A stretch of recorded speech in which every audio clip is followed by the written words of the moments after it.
السلام عليكم ورحمة الله وبركاته، متابعينا ومتابعين أرانب عبد الفتاح بركات. رب يكونوا كده بخير. الأستاذ مسعد جاي السلم عندنا شغل. إيه ده يا أستاذ مسعد؟ حبيبي. العداد بيعد الأول يا حاج بس كده؟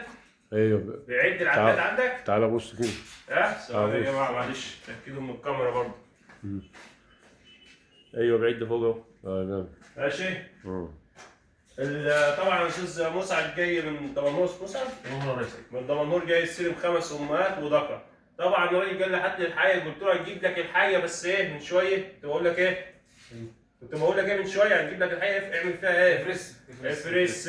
ليه؟ عشان الراجل يبقى واخد حاجته شايف الارنب ما فيهوش اي تعويره، ما فيهوش جرب، ما فيهوش اي مشكله، صحته كويسه، الارنب بيتحرك حلو، الامهات مخصبه معاه. يتكل على الله بقى لما يروح هناك ما يجيش يقول لي دي الام لقيتها متعوره، الام لقيتها مش عارف ايه. احنا يا جماعه في الشتاء وفي هوا بره، انا قافل الليل باب المزرعه، الارنب عندي دفيان، انت بتاخده تيجي بالليل، تاخده تيجي قبل المغرب، بتاخده بتطلعه من الدفا للهوا، بياخد منك لطشه برد. بص على المناخير برضه مفيش اي حاجه مبلوله يا استاذ مسعد، بص كده مفيش اي حاجه. يبقى معنى الكلام انت طالع من مكان دافئ زيك زي الارنب زي البني ادم، طالع من مكان دافئ. ايه اللي هيحصل لك لما تطلع في مكان دافئ للهواء؟ هتاخد برد.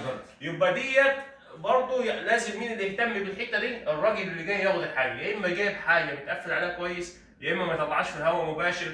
المهم اللي هو ياخد الحاجه من هنا ماشي نظيفه. انا مديلك نظيفه مفيش برد مفيش اي مشكله، خلاص دي حاجتك انت. فين تعرف في الحاجه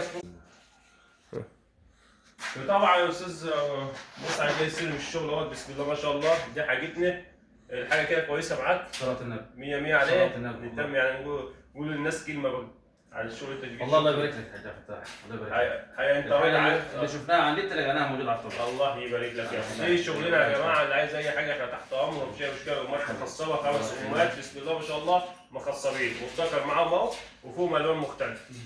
واللي عايز اي حاجه كلمنا، محدش يكسل يجي، احنا بيجي لنا ناس من اخر الدنيا، خدت بالكم؟ فما تبقاش جنبي وتقول لي اشحن لي. تعالى يا باشا شوف حاجتك واستلم حاجتك بنفسك وافرز فيها، عشان انا مش عايز ابعد. تعالى افرز الحاجه براحتك وخدها زي ما انت عايز.